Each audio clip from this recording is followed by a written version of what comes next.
Good morning girls. हम अगली कविता पढ़ेंगे। खुशबू रचते हैं हाथ। इसके लेखक कवि हैं अरुण कमल। इनका जन्म हुआ था 1954 में, 1954।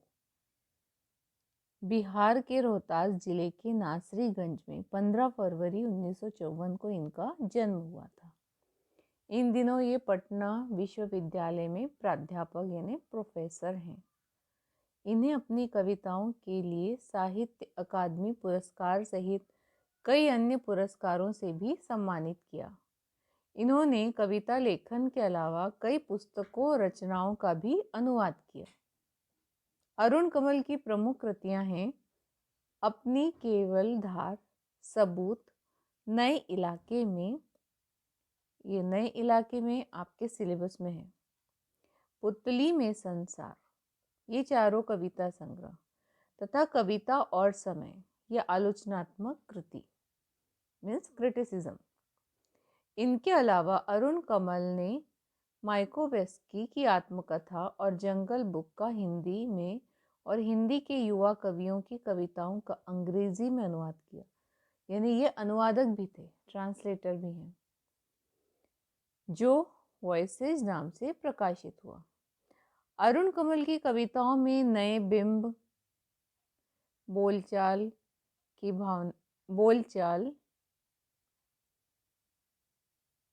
भाषा, खड़ी बोली के अनेक लय छंदों का समावेश है।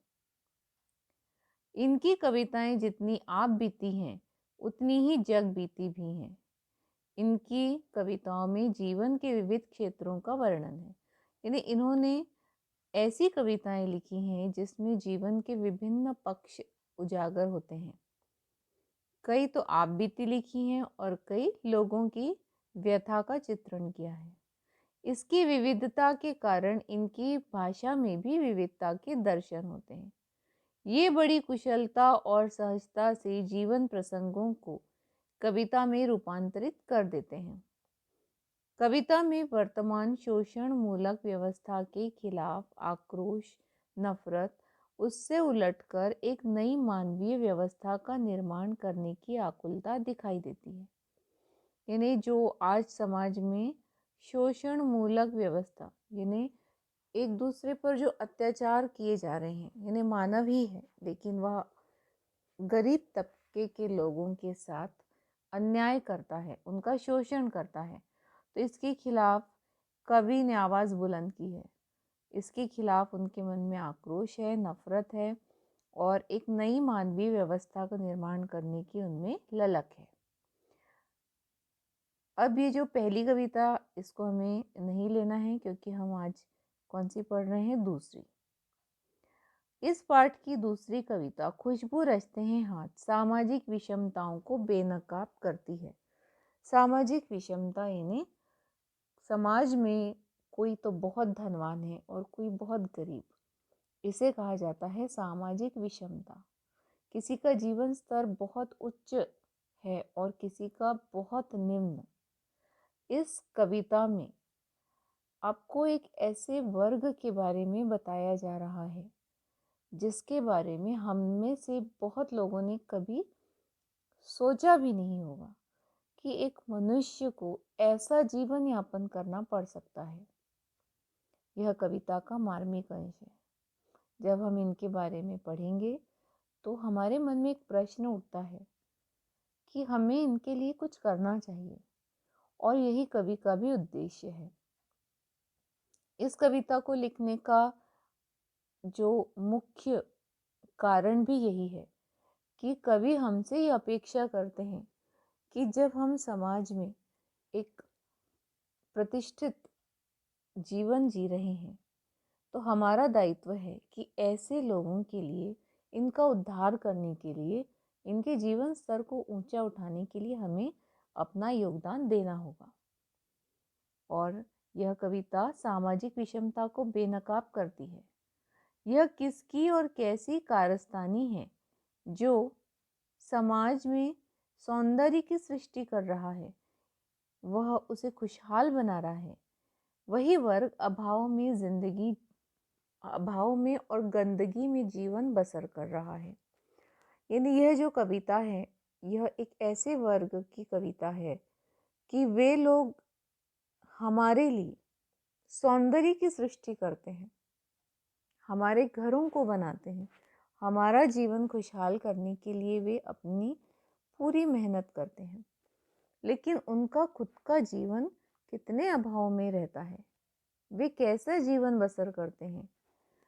लोगों के जीवन में सुगंध बिखेरने वाले हाथ भयावह परिस्थिति में अपना जीवन बिताने के लिए मजबूर हैं।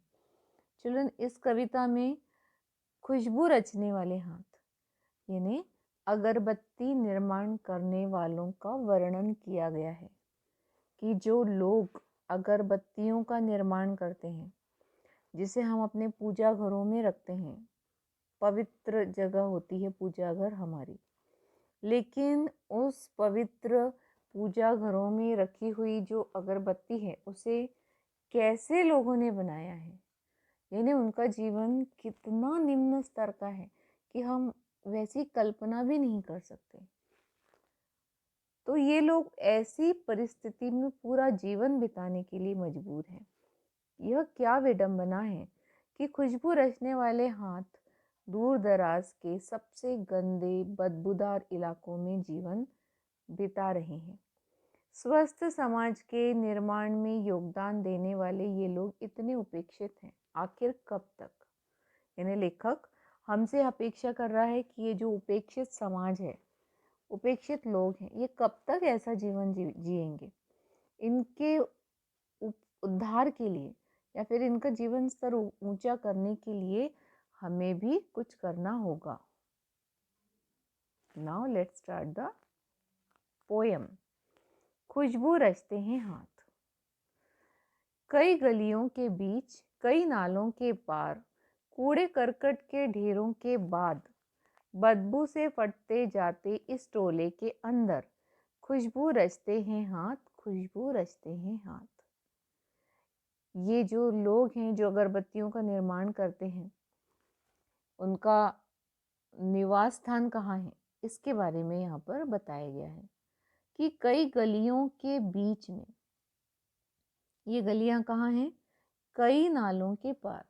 चिल्ड्रन, जहाँ पर शहर खत्म होता है, शहर के बाहर जहाँ पर पूरे शहर का कूड़ा करकट फेंका जाता है, तो ऐसे कूड़े करकट के ढेरों के बाद, यानी शहर के बाद जहाँ पर पूरे शहर की गंदगी फेंकी जाती है, उस गंदगी के भी आगे बदबू से फटते जाते इस टोले के अंदर, तो वहाँ पर एक टोली निवास करती है। टोली यानी कुछ लोगों का एक समूह, ये संख्या में कम होते हैं इसलिए इसे क्या कहा गया है, तो टोली। तो ये जो टोली है, ये शहर के बाहर कई गलियों के बीच, तो इनका निवास स्थान जहाँ पर है वहाँ पर सकरी सकरी गलियाँ हैं, बहुत छोटी छोटी गलियाँ हैं। और ये कहाँ पर है, तो पूरे शहर का कूड़ा जहाँ पर फेंका जाता है, कई नालों के पार, यानी वो सारे नाले पार करने के बाद एक टोला है जहाँ पर ये लोग रहते हैं।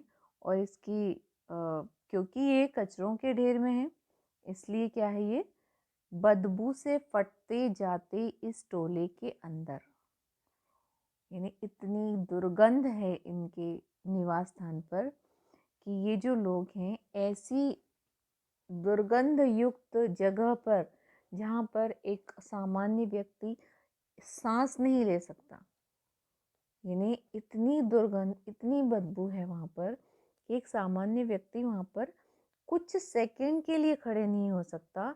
ऐसी जगह पर ये लोग अपना पूरा जीवन बिता देते हैं। वहीं जन्म लेता है बच्चा, वहीं पलता है, बढ़ता है और वहीं उसकी मृत्यु होती है।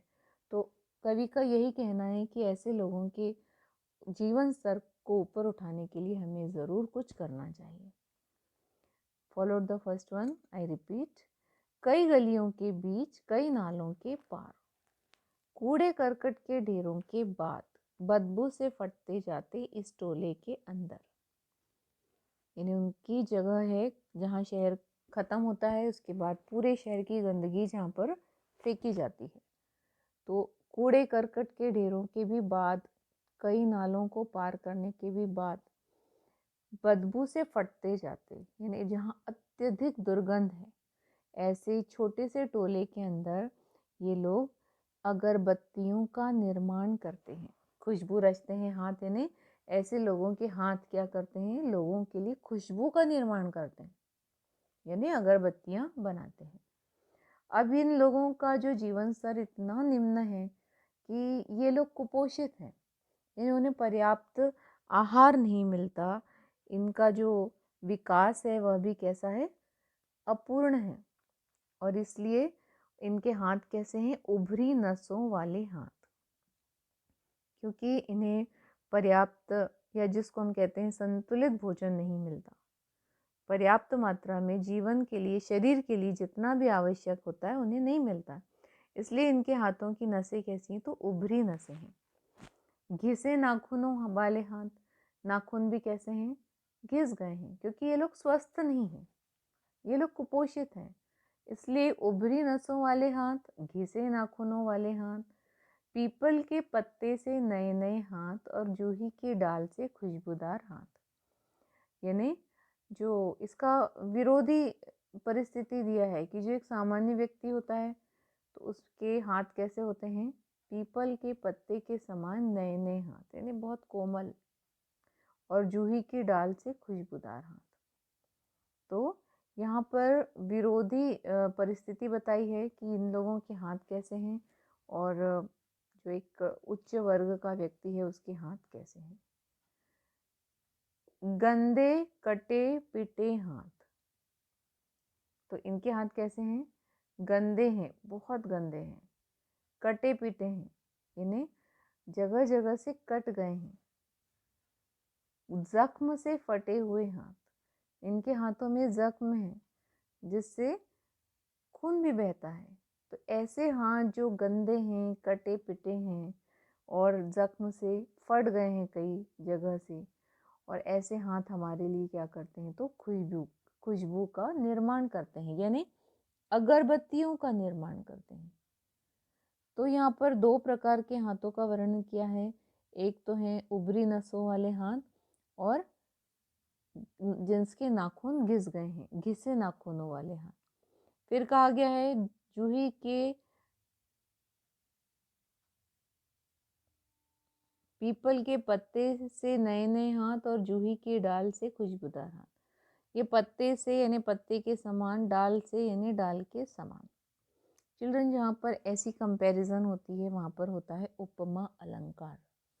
अभी आपको इतना ही समझ लेना है कि जो फिगर ऑफ स्पीच होते हैं इंग्लिश में, उसको हिंदी में कहते हैं अलंकार, ठीक है। और जहाँ पर कंपैरिजन होता है तो यू कॉल इट सिमिली, तो उसे कहा जाता है हिंदी में उपमा अलंकार। तो यहाँ पर दोनों पंक्तियों में उपमा अलंकार है।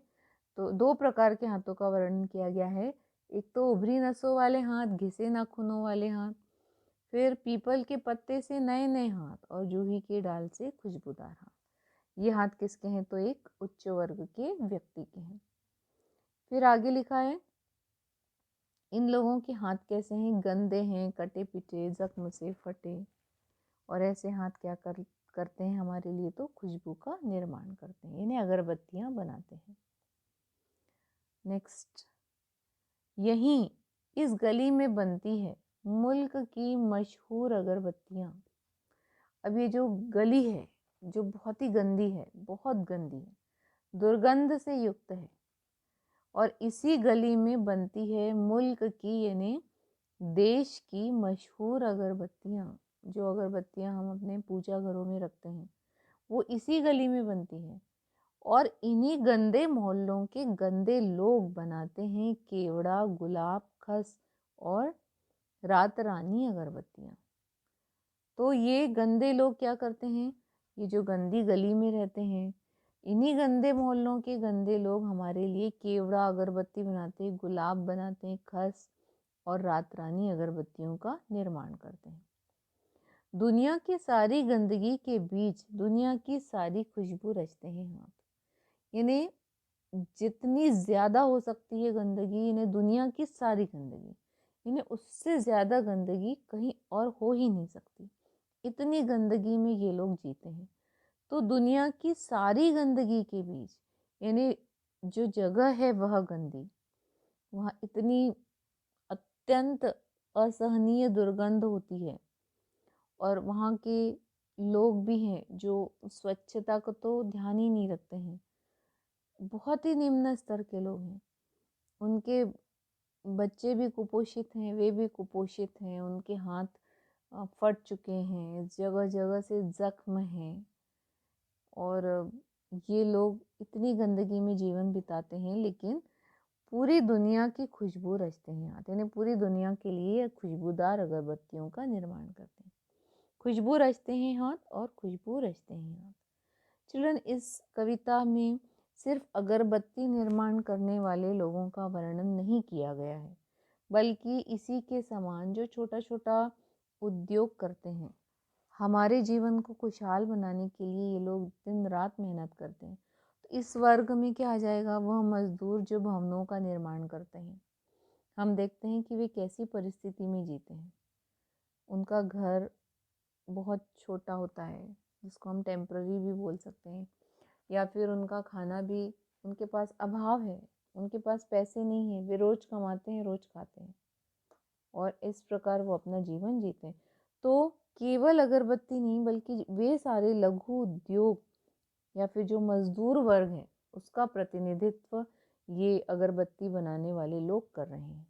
यानी कवि ने यह कविता सिर्फ अगरबत्ती वालों के लिए नहीं लिखी है, अगरबत्ती निर्माण करने वालों के लिए नहीं लिखी है, बल्कि उन सारे लोगों का प्रतिनिधित्व करते हैं ये अगरबत्ती निर्माण करने वाले, जो गरीब हैं लेकिन लोगों के जीवन में खुशियाँ फैलाते हैं।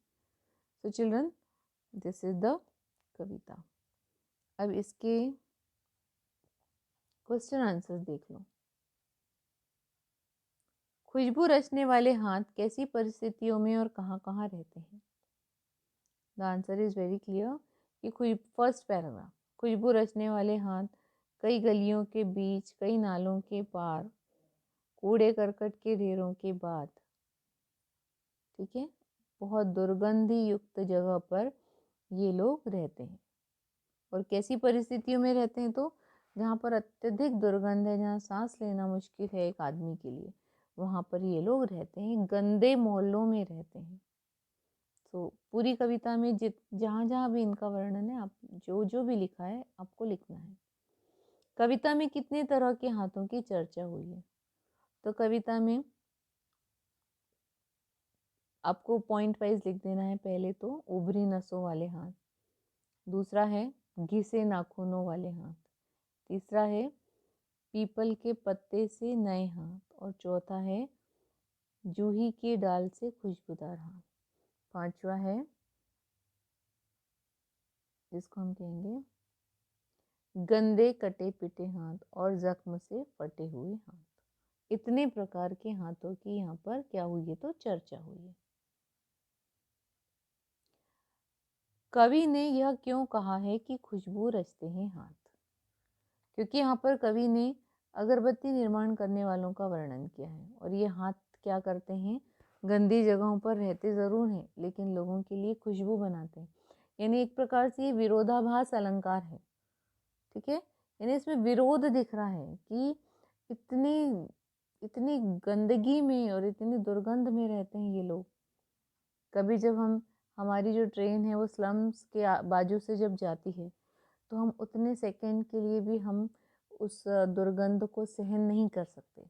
तो वो स्लम्स में रहने वाले कैसे जीवन बिताते हैं? तो यही कहा गया है कि वो दुर्गंध में रहते हैं, लेकिन क्या बनाते हैं? तो खुशबू। और इसलिए यहाँ पर कवि ने अगरबत्ती निर्माण करने वालों के लिए कहा है कि उनके जो हाथ हैं वो हमारे लिए क्या करते हैं? तो खुशबू बनाते हैं।